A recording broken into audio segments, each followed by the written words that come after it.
Let the world fade for a moment, just your breath and this story. Welcome to Cozy English Stories, your place for calm, comfort, and quiet tales. The Bench by the Lake. Part 1. The First Meeting. It was a quiet autumn afternoon when Noah first saw her. She sat alone on the old wooden bench by the lake, feeding breadcrumbs to the ducks. Her gray hair danced in the breeze, and her eyes, soft but distant, seemed fixed on something far beyond the water. Noah, only 10 years old, had wandered away from his father's fishing spot, chasing a butterfly. He paused when he noticed the woman. Something about her presence felt peaceful. "Hi," he said timidly. She turned to him slowly and smiled. "Hello, young man. Are you waiting for someone?" he asked. She chuckled.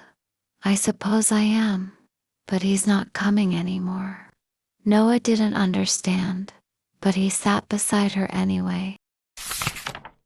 Part 2. Week after week. From that day on, Noah visited the bench every weekend. Sometimes she would already be there, sometimes she'd arrive later, always wearing the same lavender scarf and gentle smile. Her name was Margaret.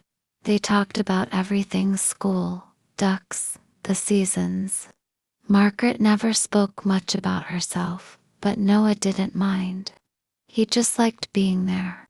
One day he brought her a drawing, a lake, a bench, and 2 figures sitting side by side.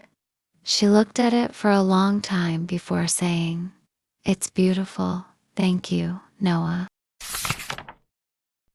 Part 3. A Story Unfolds. It was winter when Margaret finally told him about her husband, Henry.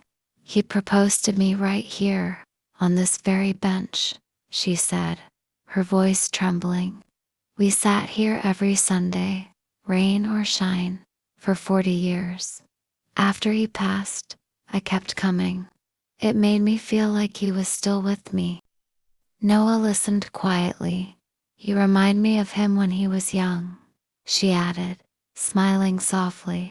From then on, Noah felt even more connected to her, as if somehow fate had brought them together. Part 4. The Empty Bench. One spring morning, Noah came to the lake, but Margaret wasn't there. He waited.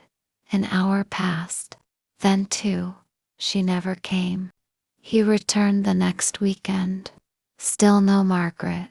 On the 3rd weekend, there was an envelope on the bench with his name on it. It read, "Dear Noah, thank you for bringing life back to this bench. I may not be able to sit here anymore, but I'll always remember our talks. Your smile and your kindness. Love, Margaret." Tears rolled down Noah's cheeks. He folded the letter, placed it in his pocket, and sat quietly, alone but not lonely. Part 5. Years later. 10 years passed. Now a young man, Noah walked slowly to the same bench by the lake. The wood was older, the ducks fewer, but the memory still fresh. He sat down, pulled out the worn envelope from his coat pocket, and smiled. A little girl ran up with a butterfly net, just like he once had. She paused. "Hi," she said.